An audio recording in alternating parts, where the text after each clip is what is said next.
يا صباح السعادة والسكر الزيادة على أحلى وأجمل إخوات من مصر ومن خارج مصر، وحشتوني جدا جدا من الفيديو اللي فات. النهاردة كده هننضف مع بعض كده السلم والبلكونة كده، نخليهم فل شمعة منورة. بصوا بصوا، هتلاقوا الفيديو أصلا ملخبط شوية، بس بصوا أقسم بالله أنا كنت أصلا بنضف السلم وبكنسه. بصوا يعني هتلاحظ، بصوا بنضف الباب الشقة، باب الشقة اللي قصادنا كده. بصوا وأنا أصلا مكسوفة يعني، فاهمين يعني. اقسم بالله. بصوا خايفه ان حد يفتح باب الشقه كده اللي قصادنا ويلاقيني بمسح في الباب بتاعهم. بصوا انا بقيت اصلا محرجه، بصوا انا بقيت يعني ايه، يعني بتونس بكم خلاص. فهنا بقى دخلت ايه انضف بقى البلكونه. بصوا ما هو ايه، الشقه دي مش بروحها ايه الا كل فتره. فطبعا البيت دوت فيه سكان، فاهمين يعني ايه، هو بيت احنا ايه يعني لينا شقه فيه، بس ايه، السكان بقى ايه ساكنين بقى هناك. فانا ايه كل ما بروح، كل فتره كل ما بروح يعني بقى ايه بحاول ان انا ايه انضف السلم ايه يوم. لانهم طبعا هم قاعدين هناك على طول بقى في البيت، فهم اللي بينضفوا السلم على طول.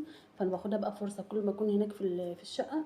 فبجيب بقى السلم بقى من فوق خالص كده، من ايه لما لتحت خالص للشارع. يعني ايه بحيث ان ايه انضفه كده ايه يعني ايه ذوقيا يعني، بحيث ان انا موجوده هناك. فبصوا اقسم بالله، بصوا يا لهوي، بصوا انا بمسح في الباب الشقه اللي قصادنا. بصوا انا خايفه اصلا ان حد يطلع. فبص انا قلت ايه افتح الكاميرا واتونس بكم بسرعه بسرعه كده، ايه هنكنس بقى السلم. وهنا بقى كنت إيه بنضف بقى البلكونه كده، ايه نضفت الشقه الاول كده قبل ما اطلع انضف السلم. قلت عشان تبقى لي نظافه كامله للشقه كده والسلم بتاع البيت. هنا بقى ايه كنست بقى البلكونه اهيت، والجو اصلا ما شاء الله الشمس جميله جدا وفي منتهى الجمال.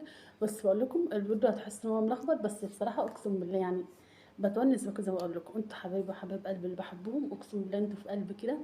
وبصوا وجودكم معايا كده بينور الدنيا كلها، ورب دايما فرحانين كده وموجودين معايا وما تحرمش منكم ولا من حضوركم ابدا. بصوا والله العظيم اقسم بالله مش عارفه احكي لكم ازاي اصلا وانا بكنس في السلم. على فكره كل مره كده. السلم اصلا يعني احنا ايه في فوقينا شقق تانية. كل مره كده بطلع اجيب السلم من فوق، بس بصوا بكنسه وانا بصوا مكسوفه اصلا، مش عارفه يعني ايه. ابقى محروجه لو حد فتح باب الشقه لان بكنس في السلم او حاجه. فبصوا هو كل مره كده. النهارده كده قلت ايه اخدكم معايا. جبت بقى السلم بقى من فوق كده، نضفته بصوا من لحد الشارع من تحت والدرابزين وكله. بصوا اقسم بالله خليته بيلمع كده، هو السلم ما شاء الله يعني ايه رخام. بصوا نضفته كله من فوق لتحت بقى ايه بيلمع كده. وقبل طبعا ما اكنس السلم كده نضفت بقى الشقه بالبلكونه كلها كده، ده الستاند بتاعنا اهوت. بصوا يعني شقتنا تحت شويه في الدور التاني. ده حاليا كده انا جايبه بقى من فوق، من الشقق اللي فوقنا كده. بس بصوا محروقه اصلا ان اي حد يفتح باب الشقه كده مثلا ايه ويلاقيني بكنس في السلم. بس الحمد لله ربنا ستر محدش فتح باب الشقه ولا حاجه. بقيت اكنسه بالراحه كده بسرعه بسرعه وبتونس بقى.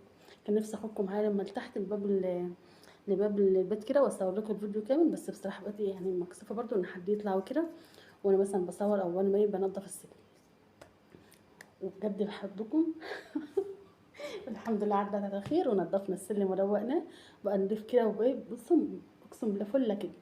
بصوا من هنا بقى ايه دلوقتي انا طالعه من الشقه بتاعتنا اهوت. وبقى إيه بجيب لكم الحته اللي في الاول اللي انا ايه كنت بمسح فيها باب الشقه اللي قصادنا. هو ايه بمسح بس ايه ايه الفورمه كده، بحيث ايه لو بكنس السلم من فوق كده بيطير بقى تراب كده عليه على الفورمه بتاعه الباب. وكان نفسي بقى إيه امسح الباب بقى ديت المشيه بتاعتنا اللي قدام الباب اهيت. والله العظيم اقسم بالله بصوا يا لهوي اقسم بالله، بصوا انا مش عايزه بص او مش عارفه اوصل لكم. انا ببقى بكنس السلم ده كده كل مره وبكون مكسوفه بصوا ومش عارفه. بس الحمد لله ربنا ستر محدش طلع برضه. هو الفيديو ملخبط بس تستحملوني شويه. واجب عليكم تستحملوا لان اقسم بالله بحبكم وانتوا في قلبي كده وعلى راسي من فوق، ما تحرمش منكم ابدا. بصوا يعني اقول لكم ايه. كل حاجه كده بحب اعملها بحب ان انتوا تشاركوني فيها. وفيديو كده سريع، وبحبكم حبايب قلبي في حفظ الله، مع السلامه.